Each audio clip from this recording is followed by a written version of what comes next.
Okay, so this is part 6 of Who the Fuck Did I Marry? So, where we left off. So, obviously, my doctor had called and told me there was no heartbeat, the pregnancy was not viable at that point, and I was cramping and spotting at work. Went into my best friend's office and immediately started crying. She was like, "What's going on?" And I said, I told her what the doctor said, and she grabbed her keys, grabbed her purse, and was like, "Let's go, I'm taking you home." On my way home, I called my boyfriend and told him what the doctor said, and he was like, "I'll meet you at home." So he was coming from Duluth, went straight home. And so about 24 or 48 hours later, I had a doctor's appointment, and my doctor gave me 3 options. First option, let everything happen naturally. Your body will expel the fetus on its own. Second option, you can take a pill which will induce expelling the fetus at home. The pill basically will cause you to contract and expel. The third option was to go into the hospital and do a D&C. I did not want to do a D&C because I did not want to be in a hospital with COVID going on. And for whatever reason, I did not do the option of let it happen naturally. So I chose to do the pill. His birthday was June 17th. My ex's birthday was June 17th. So the decision was made, we're going to celebrate his birthday that day, go out to eat. And then that night I would take the pill because we both were off from work the next 2 or 3 days. So went out to eat to try to celebrate as best we could, and then took the pill that night. That night was the most traumatic, excruciating pain I've ever put my body through. I do not recommend any woman, if prayerfully you don't have to go through that, but I don't recommend taking that pill. If you don't have to, don't do it. I spent the whole night in the bathroom just crying in so much pain. They gave me a narcotic. I couldn't take it because I found out I was allergic to it. So it was causing me to like projectile vomiting. It was a mess. So, and he was right there. You know, he was scared that he needed to take me to the ER. But in the morning, the pain kind of subsided. So about 72 hours later, I had another doctor's appointment where the purpose of this appointment was to do an ultrasound to see if everything had passed. Everything did not pass. So because of that, my doctor was like, we're going to have to do a D&C. My D&C was scheduled for the first week of July.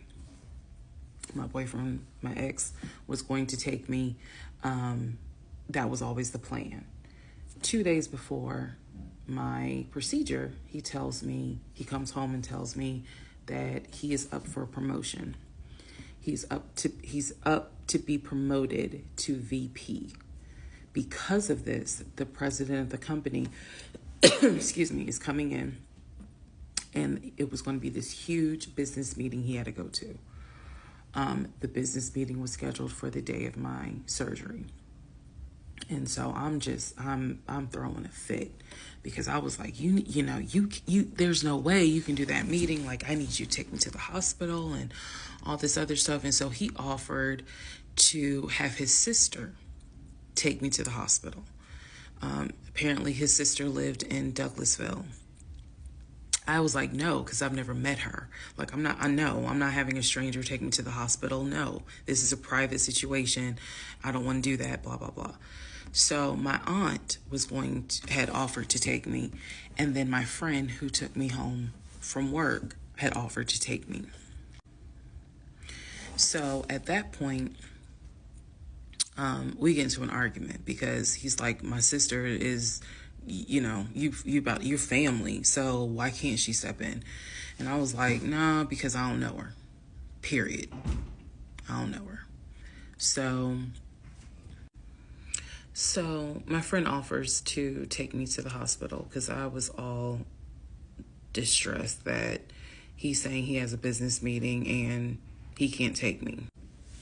So I remember being on I-75 on the connector on the phone with her crying because I was so embarrassed that he wasn't going to be the one to take me and that I was needing to rely on someone else to take me to the hospital in order to get a D&C done. And she was really great. She was like, girl, this is why you have a village. Like, it's okay. Things happen. The world is crazy right now. I will take you. You're going to be okay. So he did not take me to the hospital for my D&C. My friend did. She could not stay because of COVID protocol. So when they wheeled me into pre-op after I got checked in, I texted him and was just letting him know, hey, here's the update. I'm about to, I'm in pre-op. They're going to get me prepared to go back to the surgical ward or whatever. And the response I got was from his new executive assistant named David. Now, when he told me he was up for the promotion, he did tell me that part of getting this new job would be that he would get an executive assistant named David.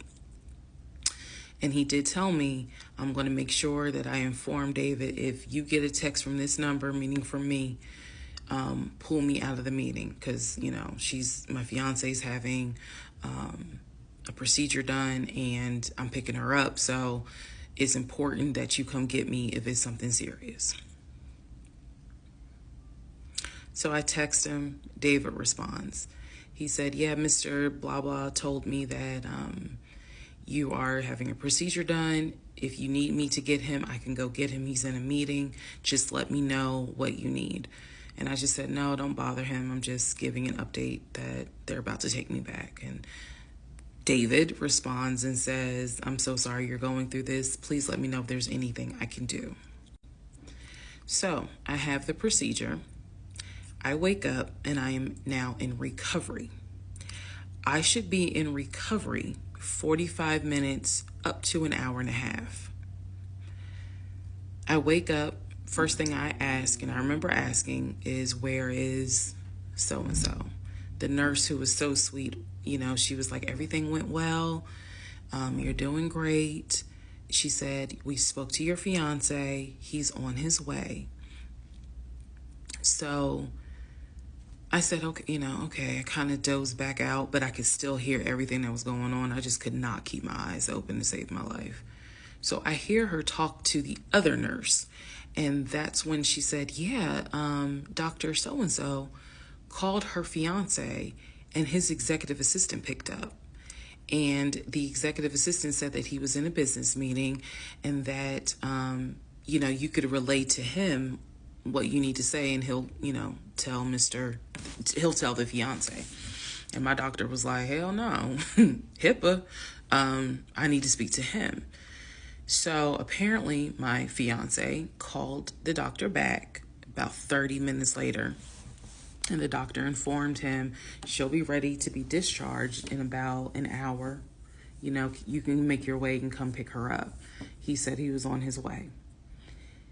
He was on his way from Duluth to Atlanta, which is not a huge distance, but the time of day, one thing about Atlanta, there's always traffic. So he should have been there within the hour. I should have only been in recovery an hour and a half. Let's go to the next part.